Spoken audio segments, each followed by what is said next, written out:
Hello there, and welcome to Leader Actions in Less Than 5, where we provide practical tips for leaders to make their teams and organizations better while we students of leadership continue to grow and improve ourselves. My name is Micah with Lunt Consulting. Dr. Amy Edmondson is a Harvard professor and author of several excellent books on psychological safety, a concept which she is credited with pioneering. This episode will be the start of a short series on psychological safety, and each episode will always have those practical tips leaders can begin immediately using. Dr. Edmondson's definition here really gets down to trust, and then how willing a person is to put themselves out there in their working unit, team, or organization. We can probably all relate to times when we've been meeting with a boss or sitting in a meeting and had an idea or concern that we kept to ourselves because we were afraid of the consequences of speaking up. So why is psychological safety so critical to the highest performing organizations? I've got an interesting twist on this. Working units with high degrees of psychological safety make your job as a leader so much easier. Think about it. You don't have to be the smartest person in the room. You don't have to have all the answers, and you are able to leverage the creative, independent thought of those under your charge and what they can bring to bear. Psychological safety is not about creating an environment that is free from conflict or high standards. Quite the opposite. High standards in psychologically safe workplaces are ideally aligned. The good news for leaders is once you get there, the synergy that your team makes each day makes the job incredibly enjoyable. The lesser good news is that it is challenging to get there, particularly if your team is currently working in a place of low psychological safety and trust. But that's what this episode is here to help. Dr. Edmondson identifies 3 types of failures that we need to incorporate with our understanding of psychological safety. Those are preventable, complex, and intelligent failures. As shown by the arrows, uncertainty and unfamiliarity with where we are operating increases, and the predictability of outcomes decreases as you move up the 3 types of failures. For this episode, we're just going to focus on intelligent failures. And though the outcome isn't desired, these are good failures. Let's face it, folks, the world is constantly changing around us, with new opportunities and new threats constantly coming at us. Unfortunate outcomes do sometimes occur when we're in unfamiliar space and we're doing our best to mitigate risk, but we still have to take appropriate risks as we work toward accomplishing our goals. This is where we have to stop being afraid of what could go wrong and start being excited about what could go right.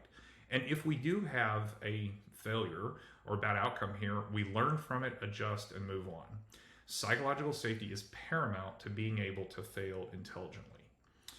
For our practical leader actions you can immediately apply, you know right now if your working unit, team, or organization has a level of psychological safety that can be improved. If you don't, some simple signs are that if you're the only one who talks at a meeting or you ask for feedback and you don't get any, psychological safety is low and it can be improved. Starting is both simple and easy. Declare that you are personally adopting a mindset to prioritize psychological safety. Ensure that your people understand what it is, just like the beginning of this episode explains, and most importantly, ensure that they understand the why behind it. If this is a place where you need to repair some relationships or simply do a better job of rewarding your people for what they bring to the table or could bring to the table, you can say something like, I know I can do a better job of leveraging the talent and expertise that you all have to offer. Deliberately explained strategy is much more likely to be realized than subtle hope for the best ones. The ongoing steps are where you earn your formal leader pay. If your working unit is unaccustomed to having conversations with healthy conflict, any amount of conflict will likely be perceived as somewhat threatening simply because it's foreign or there's negative history. If your working unit is accustomed to having lots of unhealthy conflict, you are going to have to identify when the team discusses something with high levels of respect and commitment to the overall cause. Be ready to say things like, John, I really appreciate your sharing that what-if concern that could cause us problems. Our challenge now is to find a solution to prevent that outcome.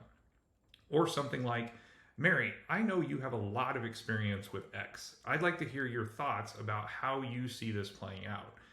As Mary then shares that, I want all of us to be thinking about our goal, which you should specifically state or reference, and how we each can support that goal from our department.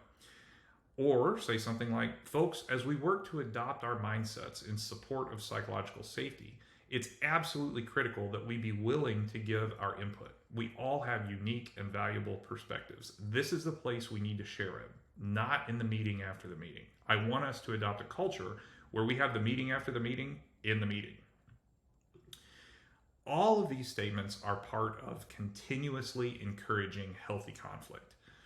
Unfortunately, you will more than likely be challenged with unhealthy conflict as well. The decision you'll have to make on the fly is whether to address that right then and there, or afterward, or both. Notice that not addressing it is not an option for a good leader. Suppose you're in a group discussion and Tim, while Susan is offering her perspective, rolls his eyes and barely lets her finish before saying, "That'll never work," followed by whatever he says. This is an example of a great opportunity to address this unhealthy conflict both now and later. For the immediate piece with your entire group, the goal is establishing a mindset that supports psychological safety. So going toe-to-toe with Tim is contrary to your goal and generally not recommended. If Susan offered anything that you can legitimately support, reference that and thank her for speaking up. Something like, "Susan, you brought up a great point regarding X, and we need to consider that. Tim, clearly you have some concerns consistent with our shifting mindset of establishing psychological safety. I'd like you to think about how you can support the goal," which you would specifically state, "in a way that mitigates the concerns you mentioned." As the formal leader, you'll have to read the room and decide if right then is a good time for Tim to be able to respond to that, or if you want to encourage other input from other team members while Tim cools off and attempts to follow your advice. After the meeting, you have to very briefly meet with Tim. That conversation is simple, not necessarily easy, but the good news is it's quick. And it goes like this. "Tim, during the meeting when Susan finished speaking, you rolled your eyes and then said, 'That'll never work.' Rolling your eyes and similar behaviors directed at your colleagues is unacceptable conduct. Also, I want you to find a way to share your criticisms in a more team-centered way. I'd be happy to set aside time with you to role-play that because I value your perspective, and I cannot have you share it in a way that alienates others. Can I have your commitment to addressing this?" It's that easy, and it has to be done. Last point.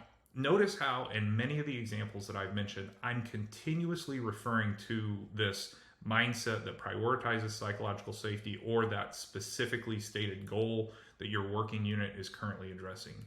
These are called anchor points. Anchor points are elements that build unity and help people center on a direction rather than focusing on their differences, competition between departments or divisions, or really anything else.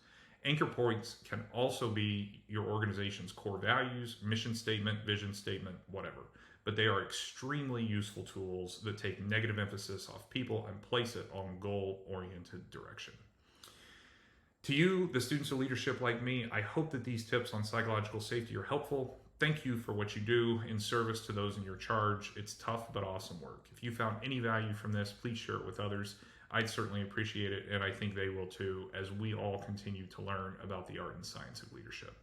If there's ever anything that I can do to help, please don't hesitate to reach out. All my contact information is at luntconsulting.com. Take care.